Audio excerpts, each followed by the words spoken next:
very much. Firstly, thank you very much for inviting me to the meeting. My name is Claire Storm and I'm the Exec Director for Customer Experience at Accent. So that means I've got responsibility nationally for the services that we provide to our customers. And it's only right that I come down and talk to you tonight about the service failure that we're experiencing in this region in relation to repairs. And I want to be completely open and completely transparent about the fact that this is not the service we aspire to deliver, and it's not the service that your constituents should expect from us as well. So tonight is not about me explaining how we've got here or giving you lots of glossy slides about what's happening in the world of repairs. It's about explaining what we're doing right now to rectify this situation. And it was really helpful. I came down a few weeks ago and met Councillors Jennings Evans and Councillor Deach to have a meeting to talk through the plans that we've got, and you extended the invitation to me to come here tonight.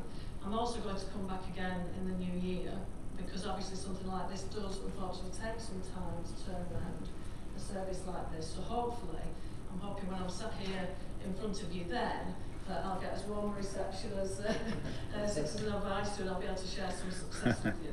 So I won't go through the slide that introduces Accent because we've covered that, but if anybody does want any more details on that, please feel free to ask.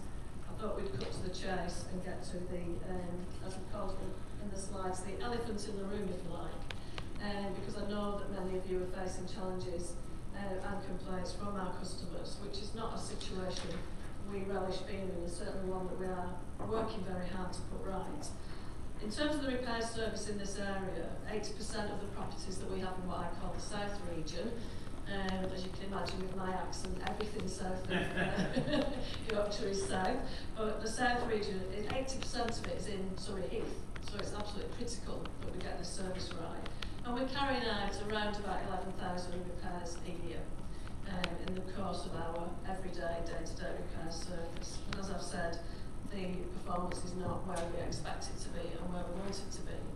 It's emanated from a national procurement that we did back in 2017, and we went through all the proper EU procurement regulations and identified a partner that we wanted to work with. And these contracts are actually 5+5 contracts, so they're long-term contracts. And we thought that would attract us the best of the best, people that wanted to work with us, and we tested that they shared our commitment to delivering a really good service and really helping our customers to enjoy their homes. Unfortunately, that appointment didn't work out. So we found ourselves in a situation where we had to make some provision very quickly, and we used a local provider to do that, and that's helped us get through delivering. We've not had any service interruption. We've continued to deliver emergency repairs and a health and safety repair service. What it hasn't done is deliver the service standards that we absolutely expect and our customers expect. So we've now had to go back out and re-procure another contractor. In the course of just setting up that contract right now, and that contract comes on stream formally on the 15th of November. They are working for us already actually, because we've had to put them in play to pick up the emergency repairs, because we can't have a situation where any of us aren't confident that emergency repairs are being done, because often this can be associated with health and safety related issues, and at this time of year we've got to make sure that we're delivering any repairs on heating as well. Some of our customers and some of them are vulnerable. So I wanted to give you the assurance that that work is underway, and we're working hard with the new contractor, who are a company called Axis Europe, who are based over in London. Just to give you a sense that we are absolutely alive to the fact that this is having a negative impact on our customers, and we're working hard to put it right. We also, following the meeting that we had with the councillors, we opened our office in Camberley, right next to the train station, for an evening, and contacted all our customers in the Surrey Heath area, invited people to come along. Not many people did actually. Those that did, it was very interesting, it was very insightful. They all did have obviously genuine issues. They weren't all necessarily related to the day-to-day service. Some of them were about planned works, that hadn't been delivered satisfactorily or hadn't been delivered as promised. So it was kind of associated with the repair service, but not the day-to-day aspects of it. We were a bit surprised at the low levels of attendance given the levels of complaints we got, but that might have been something to do with the time of year or the time of the meeting. We did it early evening. Sorry, the reason you didn't get much attendance is because a lot of people can't get to Camberley. So having one in Camberley is great if you live on the old in. But on the outer skirts, like Chobham, you couldn't get to Camberley. So you don't attend. So it was and I did actually bring that up with Rob. I did email him and say, you know, what's that? So don't be surprised. Can we do the presentation Yeah, that's and fine. then can come back on I was going that? to come back on that point, saying even people for the old dean didn't go either, just for the record. Yeah. I think it's important that we have contacted all customers as well to apologise for the state of the service at the moment. So we've done that formally and keeping people up to speed through correspondence and updates on the website in terms of where we are and providing this service. And we're making sure that obviously our frontline staff are absolutely up to date with what we're doing and how that service is going to be delivered in the future. So a little bit about the company that we're now contracting with. We've had to make sure for our own assurance that they're an established company, a reputable company. They work with many other housing associations across the sector, so obviously we've taken up references with other housing associations. They're actually still family owned, which for me gives me some assurance actually when there's still family members in a business that have set it up. They've got family members coming through that they want to pass that business on to, so it feels like a very steady pair of hands. They've got £165 million turnover, significant number of staff. Importantly, in this day and age, we've had to be very careful and check the credit rating. The contractor world, as you'll know, when people talk about names like Carillion, it's quite a risky world at the moment, so we want to make sure that we're dealing with somebody who's very robust. They're already delivering to other housing associations, as I've said, to the tune of about £250,000 properties across the country. But what was more important to us is that they do deliver in this area and they know this area. I think one feature of the contracts that we had in place before was that they were new to this area. They obviously saw it as a business expansion opportunity. So we wanted somebody who knew this area and had operatives already working in this area, so that when they set up a new contract, we can be confident that they'll really hit the ground running. They're not learning it all afresh. And we've made sure that they've got all the proper quality control and investors in people, and they have a lot of long-term staff, which reassured me when I went to look around their offices and talk to some of their staff. There's a lot of people that have been with them for 5, 10, 15, even 20 years, which is a very positive message, particularly in this kind of environment. So just to give you a quick contract overview, and apologies if you can't see that, but I believe some of you got it on your iPad. What this contractor will do is deliver our responsive repairs. So this is the service that you're probably getting the most complaints about at the moment. You know, that people aren't getting out when they're promised they're going to come out, you know, they're not doing the repairs the first time they go out. They're also going to have a dedicated team of operatives, so they've got some people in place already. We've been conducting interviews at our office in Camberley to get local operatives employed and on the team straight away. We'll deliver appointments so people will be able to choose whether it's most convenient to have an appointment in the morning or the afternoon. They'll cover the whole of Camberley and also our other outlying districts.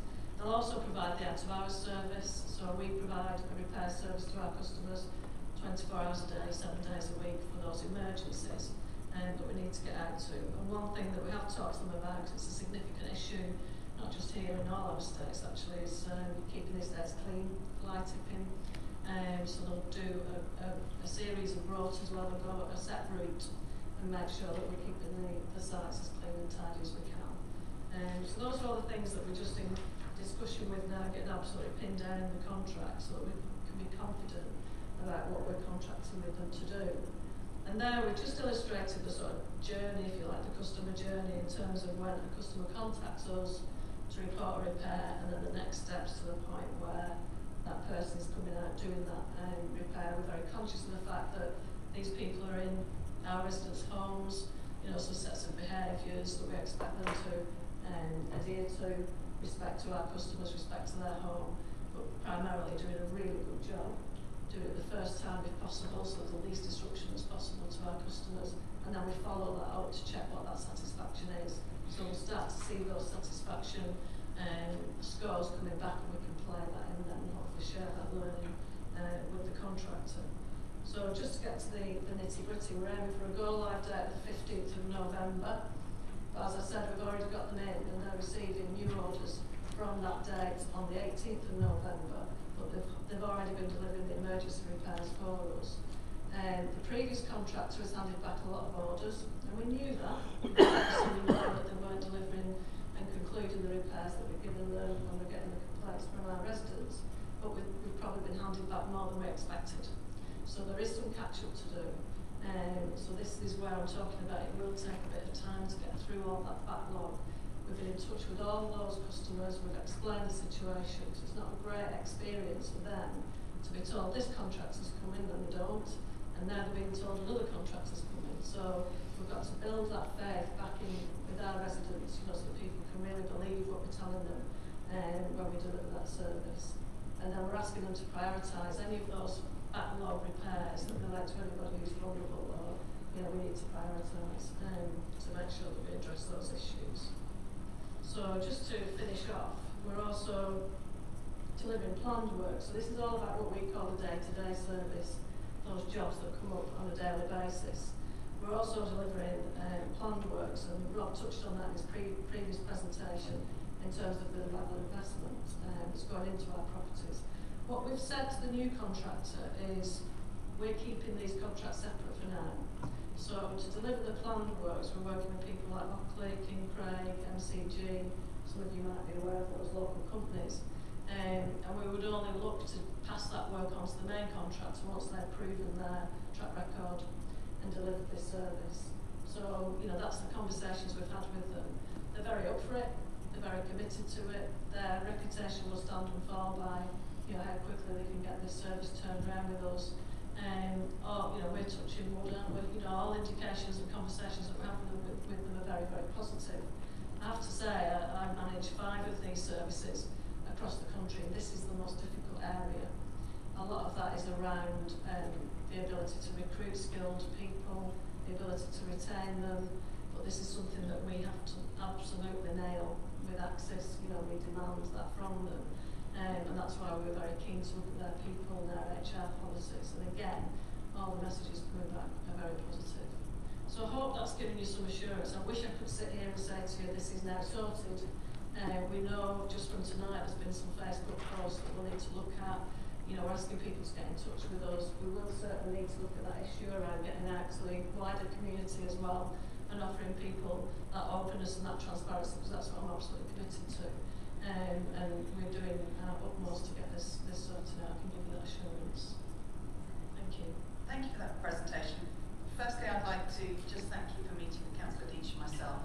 And I was literally just going to say to you, I think you would be best placed on the basis of the low attendance at your opening to go out into the areas where you have your housing communities and make that available to them so that it's accessible. It's positive for you. You are listening and responding to the complaints that you had, and it's positive for those. We know that many of your clients are vulnerable adults, and potentially this will make them a more accessible route for them. I'm going to open the... Yeah. Sorry, could I just add on that? Following on from Councillor Tedder's, she did contact me when we put the date out for the meeting in Camberley, and I did make contact with Matt, which I'll be able to touch on it in her presentation, because the Hope, we work very closely with them, and they'll be doing some local roadshows to a number of wards, and we've agreed that we will partner with Hope and go out together. But also we've got different issues to address, but we thought that would be a good way to present a positive partnership working. So that's one way we will get out. But also we have our customer partners who are out and about on the estates as well. Good, and potentially somebody from the new contractors as well to explain what they're going to be doing. I've had several hands go up, so I'll take them in order. Just before you do, I need to declare a retrospective interest, because I wasn't aware about Ockley and King Craig. I used to do professional work for them. I no longer do. It's been a few years, but I thought I'd better mention that. Thank you. So Councillor Perry was first. Thank you, Chairman. Your new plan sounds very good, very professional. It's quite clear that the local operation at least got into a horrible mess in the past. You mentioned that the action you're taking of changing the contractor. What have you done about your internal management structure? Because that was obviously a fault here. What changes have you made on that front? That's the really good point. We have had to look at our own structure. So we've just got a new contract manager who's joined us, who sits sort of client side, if you like, with us. And she's very experienced. She used to work for us before, actually. Has gone away to another organisation and come back. So she'll be supporting Rob in managing that contract. The other point with Access Europe is they're a much bigger outfit. And what we've been able to do with them is look at the IT interface to make sure that the process of ordering repairs and flowing out to the contractor and then tracking their delivery and it flowing back into us, the payment, will all be done seamlessly, and that interface is already in place. With the interim contractor, we never really got to that point because it was all done so quickly, and their IT capability probably wasn't where Access Europe's is. So I'm confident that if we could keep those processes absolutely spot on in terms of managing that flow, that we'll avoid some of the difficulties, because with the interim contract, a lot of it we couldn't see, we didn't have visibility of what they were and weren't doing. But what this will give us is that visibility to see what jobs are, what status jobs are at. So you're confident that your local management is now on top of it? Yeah, yeah. I mean, we're still very much in that early stage of the contract, but we'll make sure we've got regular meetings in. You're meeting Access every week, aren't you, Rob, doing the mobilisation meetings, and I have to say their culture probably aligns with ours quite well as well in terms of openness and a desire to make it work. Thank you. I'm coming to Councillor Morley and then I'm going across to Councillor Taylor. Thank you. Firstly, I represent a ward that is a little bit closer to where you had your meeting, but actually a lot of the residents that I contacted, because they contacted me, had not heard about it, and unfortunately they were unable to make arrangements to be able to come into Camberley on that evening because of childcare, etc. So I think a little bit more publicity and prior warning would have helped. Yeah. We might have had more attendance. How frequently do you survey your houses in between actual lettings, just to check that the general standard is sufficiently high? Because I have been into your temporary accommodation and I was very impressed with the state of that. More recently, I have been in one of the houses and I have to say I was shocked with the state of it. So I think that maybe there is a different process or something to do with that. And how do you ensure that the swapped houses are also in a good state? I discovered that many of your residents actually find communication quite difficult. And as you said, most people still refer to them as council houses. So you're now putting a new process in. I think quite a lot of them are actually going to struggle with the new process. So I hope that you're going to give them a lot of help to get used to that. Fair point. And you've talked about a planned repair schedule.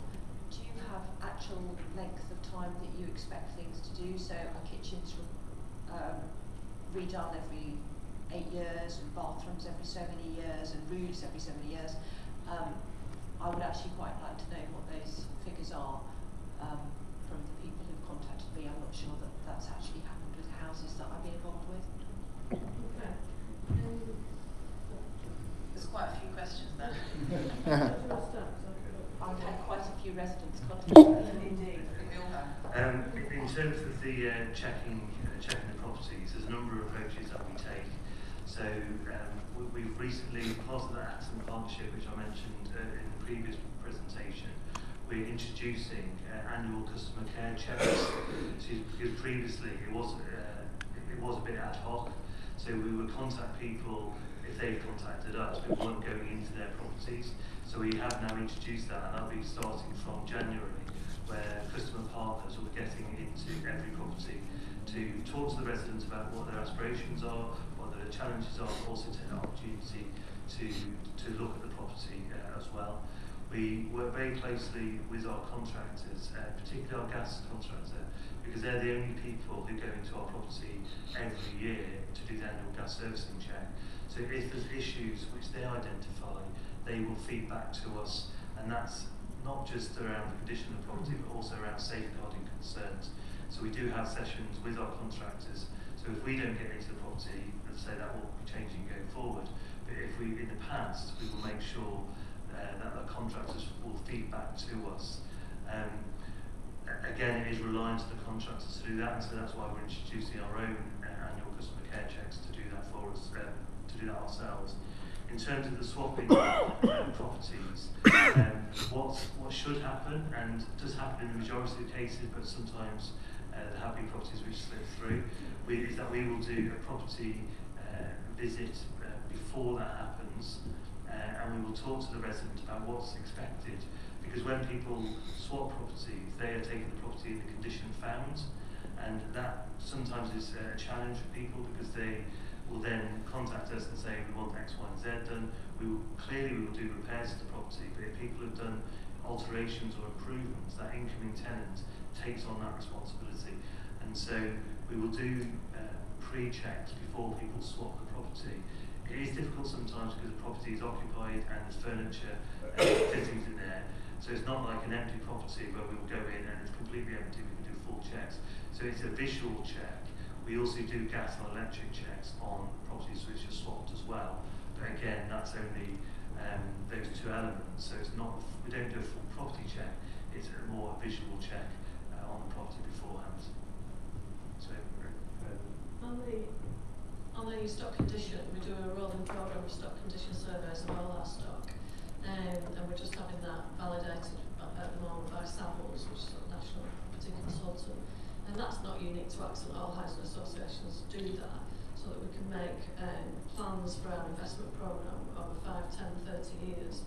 At the moment, our kitchen and bathroom life cycles are 25 and 35 years, respectively, which is probably slightly off kilter in the sector. So we did some benchmarking, and the sector is, the majority of the sector are around 20 and 30 years. So from next year, we're looking to reduce our life cycle to align with that as well. It still feels like an awfully long time for a kitchen and a bathroom to last, but obviously if it failed in the meantime, we would still replace it. But in terms of our depreciation accounting approach, that's what we work on. And we tend to see more failures in kitchens than bathrooms, and actually we see more failures in boilers, and we have a life cycle of 15 years for boilers. But we see more fails of boilers before 15 years. So we know which brands of boiler last the longest over time. We're trying to make sure that we're putting those reliable boilers in, but particularly in this region we've still got some legacy of some that aren't particularly reliable. So we're having to go in and invest quite a lot of those. I can share the list of our life cycles for all our components, so that can go in the notes. Does that address all your questions? Yes. Thank you. I've got several questions. I'm coming to Councillor McGrath, Councillor Wheeler, Councillor Garrett, and then Councillor Tapper. Yes, you're saying with the life cycle on the kitchens and the bathrooms and that, there's some residents that have had bathrooms and kitchens, they've had, like say, 2 new bathrooms or 2 new kitchens, but then you've got other residents that haven't had kitchens in even that period of time. So I don't understand why some people are getting more and some are getting less when they should all be the same, when they are all paying rents and that as well. And there is the standard of living as well. We would, if we were aware of any bathrooms in our life cycle, it would be in the programme to replace it. Oh, sorry. Yes, we would. We build the programme every year based on the life cycles that we know. So we would get in to do those bathrooms unless people refuse. Not always people let us get in to do them. Can I just say for an example, right, so some of my family live in council houses, even I live in one, but it's like with my auntie, she's had 2 new kitchens in a period of 6 years.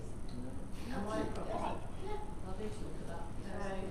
So when you've got things like that, and the residents are having more than others, I find that a bit unfair. Yeah, absolutely. Because the programme would be based on those life cycles. Sometimes that cause a bit of a concern when we're going to a property that's been re-let and we replace the kitchen. Sometimes that can mean things get a little bit out of the programme, but not. Obviously, I'd be interested to know which property it is and we can look at it. Well, it's not just my auntie, I know other properties as well, in different areas. Obviously, we don't want to make these things No, personal, it's not personal, but I'm just saying, with regards of like where they're saying it's a cycle, some people are having more. Put your mic on. Yeah, and it should be the inequality it of should be the service. just board really. Yeah. Councillor Wheeler. Yeah, a couple of questions. So first and foremostly, I have to say I find the fact that somebody's been off sick that preventing you providing a service in a given area, although I'm very sorry that you had a member of staff off sick, is not acceptable. And I think you need some form of temporary contingency plans if you're a large group across the group whereby support should have come down. So I'll say that and leave that. You mentioned earlier that you've got a very good relationship with the people that service your gas boilers. I'm concerned that that might diminish slightly given that you just got out to tender again for this area. And I wonder how you're going to manage that relationship over the interim period, because obviously that tender's just closed. It's not going to be awarded for a while, and that's likely to potentially upset that relationship a little bit. And I'd also be interested to know, given that this is a re-award, and you'll have gone through all the normal due diligence last time round, what you've done differently this time round to actually feel confident that you have got a better contractor in, because I appreciate the constraints. It's an expensive area to live in. People that do that sort of work are not on high incomes. All the information that we were given when we met with Accent, and I am sympathetic to that. But I would be very interested to know certainly how you're going to manage to make sure that you've got sufficient staff moving forward to cover internal issues. Secondly, how you're going to manage the relationship with your current gas services supplier, given that you've gone out for tender. And thirdly, what you've done differently this time round to ensure that it's not going to be the same shambles that it was before. On the staff cover, I agree that there are arrangements in place. So the manager was actually covering as best she could, but it's something that we will look at and make better use of our internal resources to make sure that there isn't any impact on service. I accept that and apologise for that drop in service. In terms of the gas contract, that is currently going out. It is a separate contract to the Axis one, which Claire mentioned. So that's the day-to-day repairs. So the gas contract is separate, and so that's the servicing and maintenance contract. The current incumbent, it runs through to April. We are currently in the midst of that tender process, and there's actually meetings happening this week with the people who have tendered.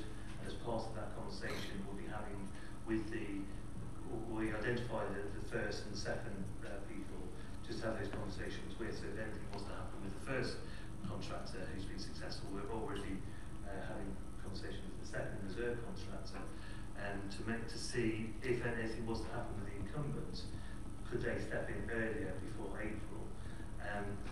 With the incumbents, they have a number of other contracts with other housing associations and councils in Surrey and in Hampshire, and clearly it's in their interest reputationally to ensure that service is maintained, because as you'll know, it's a registered service through GasSafe, and they won't want to jeopardise anything in demobilising an existing contract, because that will have an impact on potentially on their other contracts with other providers as well. So it's not unusual for the contractors to win and lose contracts, and we want to make sure that there is an appropriate service. Timing wise, we know we're coming into the winter months, so we are very mindful of having contingency plans in place. So in terms of the what's different this time. I think what's most different is this time it's just been about re-procuring this area. So when we did it back in 2016, it was a national procurement exercise, and we used national consultants and went through quite a process, really. This time, having had the interim sort of emergency measure and gets this re-procurement properly, we're just focusing on this area. So I think we were able to get much more quickly to good quality conversations, and we've got down to 2 contractors that were interested. What's interesting here is when we did the original procurement, in every other one of our 5 regions, we had 8 to 12 people wanting to bid on the contract. In this area, we only ever had 3. So there isn't the same level of competition, and we didn't want any of those 3. having discounted them before. So we managed to get out and we talked to a range of contractors that were willing to bid on this contract. We narrowed it down to 2, and then the board, our board, asked that one of our board members be part of that process, and he's come out of the contractor world. He's a former employee of Kia, and I think he was able to ask the really difficult questions of those contractors, and rather than using a consultant, we've probably got a better insight into how those contractors like to perform by having somebody who could really ask those pertinent questions. So I feel confident that we've got the best possible option now, and time will tell. You know that whether that is the case. We did a lot of informal due diligence as well, talking to colleagues that work at other housing associations. And in all honesty, did everybody come back and tell me they were 100% correct? No, they didn't. You know, and that's the nature of this kind of service. I talked to people who said, oh, we've had a few bumps in the road with them. But they were totally transparent about that. When I asked them, you know, they explained what happened and what they were doing, more importantly, what they were doing to put it right. And the thing that's reassured me is we've got engagement with the senior members of this organisation, who are the family that own this company, and they're saying to us, you know, this is our reputation, this is our commitment. You know, we want our vans driving around this area with access all over them, people knowing that that's a good service deliverer. So they're hopefully putting their commitments to that delivery as well. And hopefully when you come back to us in the new year, you'll be able to give us some positive feedback. Councillor Garrett. I'd already taken your question first. Okay, Councillor Taylor, we do. Thank you. First of all, you said about this meeting in Camberley. You have a yearly meeting, or have had yearly meetings in Chobham. People have raised their complaints, and they said, well, we won't bother to go because nothing happens. So we'll hope for improvement on there. There's a couple of issues I would like to raise those. So one particular property's had a leaking roof for 2 years. Had the light inside disconnected in their living room, so they've got one light instead of 2. And he was told, well, you're all right now, you won't get electrocuted. He still hasn't got a light, and we don't know about the roof, and he's suffered from mould. The house has suffered from mould for 8 years, and he still hasn't got a light, so it would be, Rob knows which one I mean, so it would be helpful if you could look at that one. The other one is an 82-year-old gentleman who was told, well, if you want to close your kitchen window, you will have to climb up on the draining board. He said, I can't climb up on the draining board. And they said, well, in that case, you better go to B&Q and get a bit of wood and get a hook on the end to pull it in. Is that acceptable to come from contractors? Couldn't have a smart meter fitted because of the way you've wired the property. He's got very noisy pipes that wake him up in the middle of the night. It's not an emergency. And he said, well, I don't know if it's dangerous. I don't know what it is. Well, it's tough. He had blown windows. They're going to come out and replace his blown windows. Sorry, mate, you've got too many. He said, what do you mean I've got too many? They were here before I moved in. And they haven't come and done those. He can't, if he has a leak, he can't turn his water off. And we go into the bathroom, and when he uses the loo, it's like sitting on the throne, literally, because the toilet is on a plinth, so he sits on the toilet and he swings his legs. I mean, it's not very comfortable. But more important, on a serious note, he is 82, he's not bad for 82, but they've got no disabled points. You know, there's nothing for him to grab hold of when he comes out and shower. The arrangements of the step is an extremely, steps should be foot wide, I think they're 8 inches, I think steps should be, I think it's 8 or 9. They're about 4 inches, so when he comes out the shower, he has to walk sort of sideways because he can't come down the steps. I mean, most people don't have steps up into their shower, but this one does. Oh, Rob knows. So, and you said, oh, we'll arrange for an OT to come out. Well, nobody's ever come out to look at that, and he's still struggling. And he shouldn't be in the first floor because of his legs. And I did make inquiries whether it was possible for you to consider a stair chair. It's only one flight. And on Sunday he couldn't attend the remembrance service because actually trying to walk upstairs the night before, he had fallen quite badly and he's damaged his knee. And I didn't know till Monday when I had to rush down with fish and chips because he was starving because he couldn't get any food. So I think that's just one that I know of personally. There are a lot more with people ringing up that you as the landlord do nothing. You do nothing about rubbish in people's gardens, old sofas, washing machines in front gardens, and really you're not looked at very kindly or very well. So can we hope that some of those things, as I said, Bob is conversant with all of them, get attended to? Thank you. Yeah, absolutely, and thanks for that. We'll make sure we look into those individual cases. But overall, these are the messages that I don't want to sit here and listen. This is not what we're about, and hopefully we'll be able to give you the assurance that we'll turn those individual cases around. But I think there's obviously a culture aspect to this as well. There's probably some work that Rob and I can talk to the team about, not just about following a process, but how we deal with people, and some communication culture issues probably need to be in the mix, don't they? Thank you. Councillor Garrett. Thank you. We had a conversation earlier on about Facebook and some of the recent comments, and I take it on board that this is in the past, what's in the future. I think communication is key, and I'm wondering if we can signpost. I've said to people, email me. I've not had necessarily lots of emails, but if there's a complaint which appears on Facebook, which we can say, look, this is a number you ring. If you still don't get any joy, I know I've contacted you, Rob, on a few occasions which you sorted out, but it would be better if we didn't have to contact you with every single one, and if there was a number they knew that if they rang that number, then, and that's one that we all can pass around to people, and then if they still don't get joy, then they can obviously come to us and see if there's anything else we can do. I can give you Councillor Deitch's phone number. He saw the Facebook page. No, in seriousness, the first point of contact would be through our contact centre, because they would try and deal with about 80% of the calls.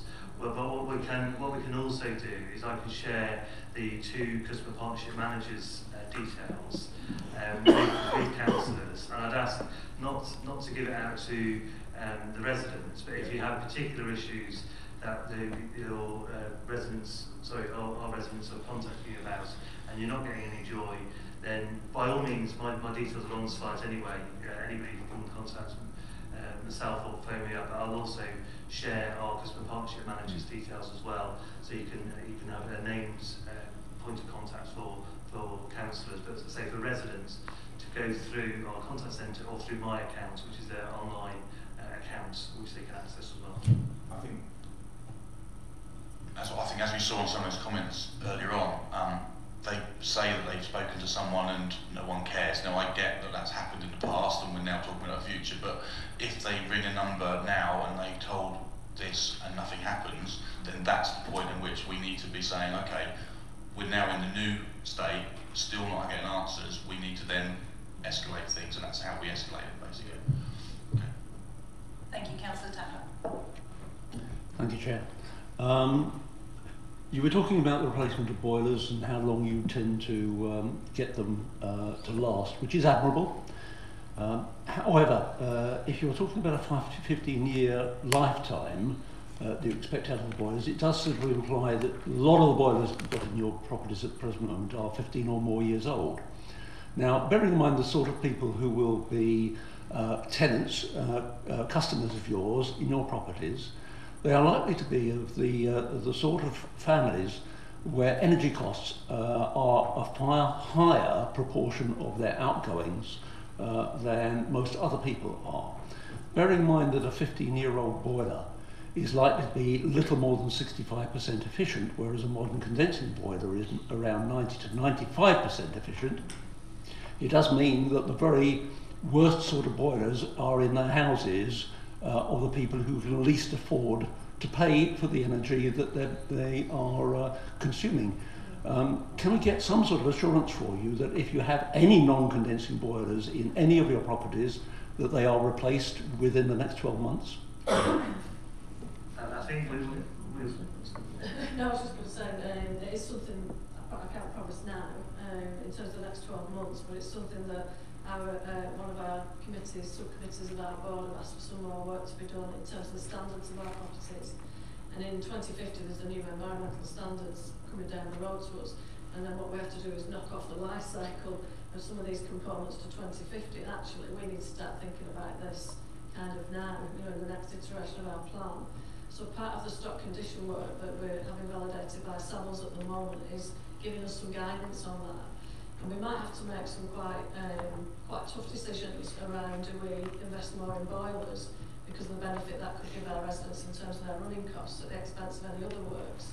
And that's something that the board will have to look at once we've done this piece of work and make some decisions on. But you're absolutely right, environmental and running costs are going up the agenda, and rightly so, I think. I take your point. Just to give you a little bit about background, I was a domestic energy assessor, self-employed for 5 years. And I did see in many of the houses that I surveyed for EPCs and that sort of thing, even in private homes, people were proud that they had managed to get their boiler running for 25 years. And I did say to them, you do realise, of course, that you're paying twice as much for the effective energy that you're receiving than if you had replaced it with a modern condensing boiler. It is important from my point of view, not only from the point of view of an economic value to the people who live there, but from an ecological point of view. You are burning gas for no potential benefit whatsoever, and all you're doing effectively is generating CO2. Thank you. I'm very conscious of time, and obviously this is a really emotive subject for not just us, but for the residents of this community. I'm going to take two final questions, and it's Councillor McClafferty and Councillor Deach. I apologise, Councillor. Thank you. We're all disappointed that since 2016 your management has allowed this to happen. I think in one of your slides you said there's 11,000 repairs a year, and your contractor has handed you back some 1,300, so 12% of your annual repairs have been handed back to you in one go. Just simple arithmetic is you must be doing about another 1,000 repairs a month. Okay, so if it takes 3 months, you're looking at 4,300 there. My problem is that your report or your presentation says that it goes live on Friday, you're recruiting now, and you hope to cover the whole problem in the next few months. You must have an internal target that you're giving this new super duper supplier. Okay, I wonder if you would share that with us, because our residents and your clients potentially are going to be waiting for upwards of a year or 2 years to get something repaired, if a few months turns out to be even just 6 months. So I wonder if you could tell us about your internal things, because the other thing is your contractor who's stepping down must have had X number of workers, and your new supplier is recruiting, and I'm guessing he's probably got far fewer right now. And there were some other things you could have done to have helped with this, bringing people in from other places, etc. So I just wonder if you could share just a little bit more specifically, rather than we're all fingers crossed that we've done a good job this time. Yeah, sure. In terms of what we call legacy work, this work that's been handed back, we're treating that as two separate work streams, if you like. So the contractor is setting up and mobilising a team that are going to deliver the new repairs that they start to receive from the 15th. But in the meantime, we've got a separate team and actually running a separate contract of existing operatives that they've brought in from other areas of their business that are doing that work that has been passed back to us. And we've got a flight path in terms of how many repairs they're going to deliver each week that will take us to the point where that should be then concluded and that bit of the contract can finish, and then we're moving to the new work that's coming through afresh. And I can't remember when that flight path. So they're working towards the end of March for that legacy work, so that's 1,300 jobs. But what they found is when they've been contacting residents to book appointments, on some occasions that work has already been done, but the information coming back from our contractor who's moving on they hadn't updated their system. So it's poor. So they've given us this flight path to the end of March. I expect that to be sooner. In terms of the number of operatives they've already got 5 staff working on the legacy work already, and they've been working on that for the past few weeks. On Monday, when to the contractors, Claire said 5 o'clock on Friday finishes. On Monday, we will know at 8 o'clock in the morning how many people will be coming across from the TUPE staff from the current contractor. That's not in our gift, that's between the 2 contractors. We've got an indication of how many, but we don't truly know until 8 o'clock on Monday. But they're recruiting regardless, and they're working on the assumption that no one comes across. It's a worst case scenario. If they then have 6 people turn up on Monday morning, they will be over-resourced, and it means we can clear the legacy work. But they're recruiting on that assumption that no one turns up to be on the safe side. But hopefully I'll have a clearer picture this time next week. Thank you. Thank you. Councillor Burton, Councillor Deach has offered you the last question. I think both of our questions have just been answered. Yes? Yeah, they have. Except I would like that it minuted, actually. You giving us an indication of when you think your backlog is going to be cleared, okay, and when things are going to settle down and get back to normal. I'd like that minuted for the record, please.